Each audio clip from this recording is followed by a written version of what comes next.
Saudara-saudari yang terkasih, jumpa lagi dalam Pelita Hati hari ini, Kamis 2 Desember 2021, hari biasa dalam Pekan Advent yang pertama.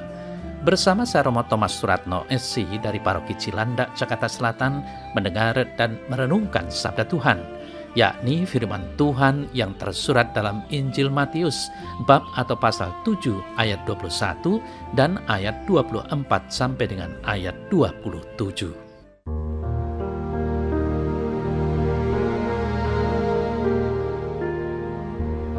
Pada suatu ketika, Yesus bersabda kepada murid-muridnya, "Bukan setiap orang yang berseru kepadaku, Tuhan, Tuhan, akan masuk ke dalam kerajaan sorga, melainkan dia yang melakukan kehendak Bapa-Ku yang di sorga.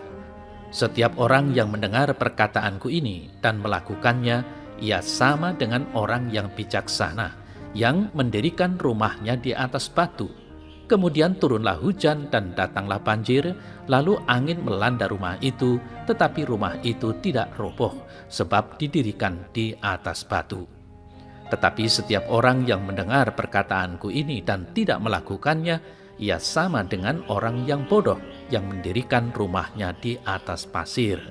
Kemudian turunlah hujan dan datanglah banjir, lalu angin melanda rumah itu, sehingga robohlah rumah itu dan hebatlah kerusakannya."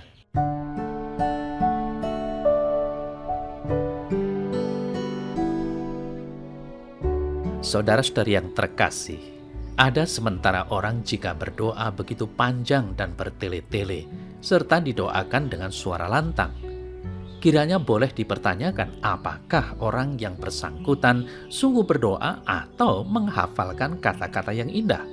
Berdoa berarti berkomunikasi atau berwawancara dengan Tuhan, entah secara pribadi atau bersama. Deus semper maior est, Tuhan senantiasa lebih besar.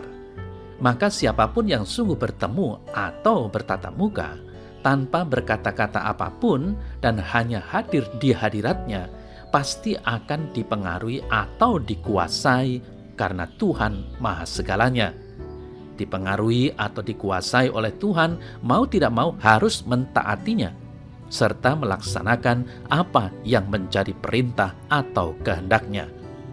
Keunggulan hidup beriman atau beragama terletak dalam penghayatan atau pelaksanaan, bukan kata-kata atau omongan. Setiap orang yang mendengar perkataanku ini dan melakukannya, ia sama dengan orang yang bijaksana, yang mendirikan rumahnya di atas batu. Demikian sabda Yesus hari ini. Maka saudara-saudara yang terkasih, ketika berada di hadirat Tuhan, bertatap muka dengannya, pertama-tama dan terutama hendaknya mendengarkan. Bukan mendengar saja, mendengarkan butuh kerendahan hati. Tanpa kerendahan hati, kita tidak mampu mendengarkan dengan baik. Ingatlah dan hayatilah bahwa iman muncul dan tumbuh berkembang dalam dan melalui pendengaran. Bayi di dalam rahim ibu telah dapat mendengarkan, dan apa yang ia dengarkan akan membentuk kepribadiannya. Untuk menjadi terampil dalam mendengarkan kehendak dan perintah Tuhan, kiranya kita dapat melatih diri dengan mendengarkan sesama dan saudara-saudari kita. Jika kita tidak dapat mendengarkan apa yang dikatakan atau dilakukan oleh sesama kita, maka kita tidak akan mampu mendengarkan apa yang disabdakan atau diperintahkan oleh Tuhan.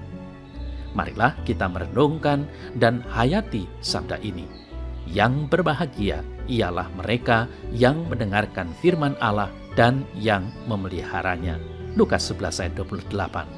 Memelihara berarti melaksanakan atau menghayatinya. Itulah orang beriman sejati. Saudara-saudari yang terkasih, beriman kepada Tuhan berarti berani mempersembahkan diri seutuhnya kepada Tuhan, sehingga memiliki cara hidup dan cara bertindak sesuai dengan kehendak Tuhan, serta hidup dan bertindak dengan rendah hati dimanapun dan kapanpun.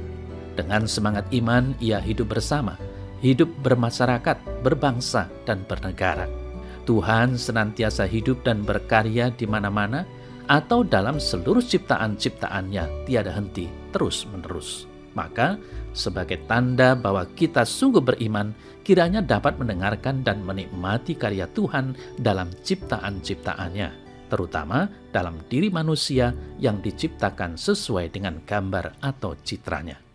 Dengan kata lain, saudara saya terkasih, kita dipanggil untuk saling mendengarkan, mempercayai, atau mengimani.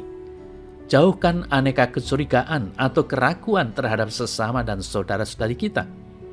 Para pemimpin atau atasan hendaknya menjadi teladan dalam hal saling mendengarkan dan mempercayai ini, antara lain mendengarkan dan mempercayai bawahan atau anggota-anggotanya.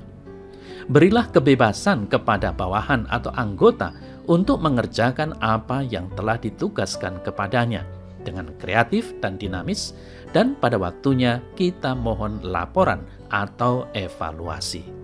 Saudara-saudari yang terkasih, marilah kita usahakan dan perdalam keutamaan saling mendengarkan dan mempercayai dalam kehidupan bersama kita dimanapun dan kapanpun. Tentu saja terutama dan pertama-tama di dalam keluarga yang menjadi dasar hidup bersama.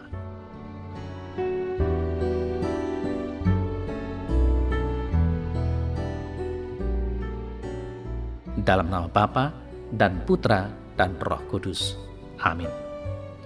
Ya Tuhan Allah, berilah aku pendengaran yang baik akan sabda-Mu, karena dalam firman-Mu memuat apa yang menjadi kehendak-Mu, sehingga aku sungguh dapat menjadi orang yang bijaksana, yang menjalankan apa yang Kau inginkan dariku.